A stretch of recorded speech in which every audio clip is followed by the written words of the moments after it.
Devo dire innanzitutto che il caso secondo me è stato eccessivamente montato da qualche personaggio in cerca di un po' di pubblicità.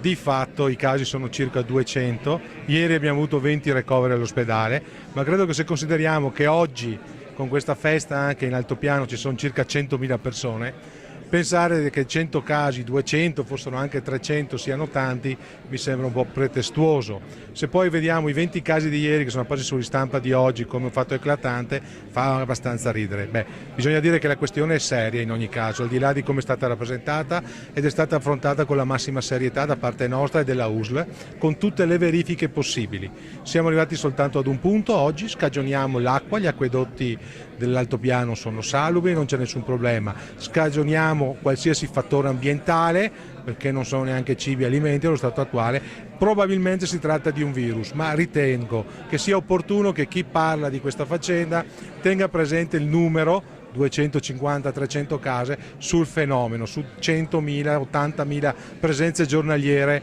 durante le settimane scorse in cui abbiamo avuto una grande affluenza turistica, in cui abbiamo avuto tantissime manifestazioni e devo dire che per fortuna abbiamo avuto una stagione di grande prestigio con grandissimi